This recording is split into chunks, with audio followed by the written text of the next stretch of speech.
Hello friends, welcome to my YouTube channel the creepy conjuring. मैं हूं संदीप और मैं फिर से लौट आया हूं एक हॉरर स्टोरी के साथ। तो अपने हेडफोन्स लगा लीजिए और मज़ा लीजिए रियल हॉरर स्टोरी का। ये घटना तब की है जब वो कॉलेज में एमएससी की पढ़ाई कर रही थी। वो उस समय वहाँ के गर्ल्स हॉस्टल में ही रहा करती थी। परीक्षा से पहले वो और उनकी कुछ सहेलियां लाइब्रेरी में पढ़ाई कर रही थीं। पढ़ाई करते हुए रात के 12:30 बज चुके थे। उस लाइब्रेरी में वो केवल 6 लड़कियां ही थीं। लाइब्रेरी में सन्नाटा छाया हुआ था। सारा हॉस्टल एकदम शांत था। तभी उनमें से एक लड़की ने कहा कि बस यार, पढ़ पढ़ के बोर हो गए हैं, क्यों ना कोई खेल खेले जिससे दिमाग भी फ्रेश हो जाए और नींद भी आ जाएगी। सब उसकी बात से सहमत हो गए। उनमें से एक लड़की, जिसका नाम पूजा था, बोली कि चलो हम सब किसी आत्मा से बात करते हैं। ये सब कहकर वो अपने कमरे में गई और ओइजा बोर्ड लेकर आई, जिस पर ए से जेड तक अल्फ़ाबेट और 0 से 9 तक और किनारों पर यस और नो लिखा हुआ था। पूजा ने बोर्ड के चारों किनारों पर मोमबत्तियां जलाई और फिर लाइब्रेरी की सारी लाइट बंद कर दी। फिर से उसने सिक्का बोर्ड के बीच में रख दिया। उनमें से 2 लड़कियां तो डर के मारे अपने कमरे में चली गईं और बाकी चारों ने उस सिक्के पर एक एक उंगली रख दी।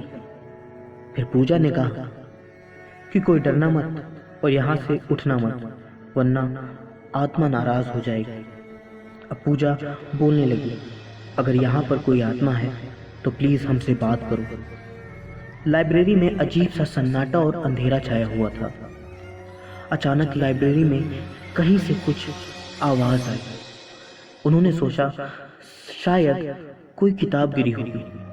उसी समय सिक्का हिला और जसमीत दीदी ने पूछा, क्या यहाँ पर कोई आत्मा है? तभी छत पर लगा बंद पंखा जोर से हिलने लगा।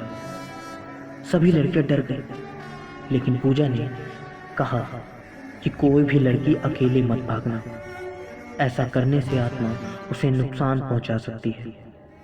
उसके बाद पूजा ने ऊपर देखते हुए कहा कि अगर कोई आत्मा यहाँ है तो हमसे बात करे।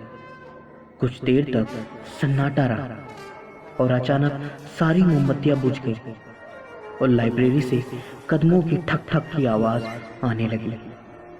सभी लड़कियां डर के मारे भाग गईं, लेकिन जसमीत दीदी पीछे रह गई और उनसे दरवाजा नहीं खुल रहा था। अचानक उन्हें लगा कि कोई उन्हें पीछे की तरफ खींच रहा है। वो जोर जोर से रोने और चिल्लाने लगी। उनकी आवाज सुनकर हॉस्टल की सारी लड़कियां जाग गईं और उठकर लाइब्रेरी की तरफ दौड़ी।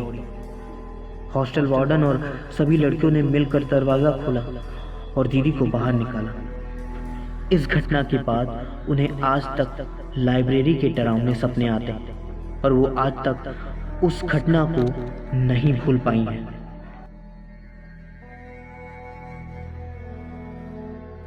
वीडियो अच्छा लगा हो तो लाइक कर दीजिएगा, कमेंट कर दीजिएगा और शेयर ज़रूर करिएगा। और हाँ, अगर आपने अभी तक मेरे चैनल को सब्सक्राइब नहीं किया है तो प्लीज़ प्लीज़ प्लीज़ सब्सक्राइब कीजिए। तो चलिए ठीक है, मैं फिर से लौटूंगा एक नई रियल हॉरर स्टोरी के साथ। तब तक के लिए बाय बाय, टेक केयर।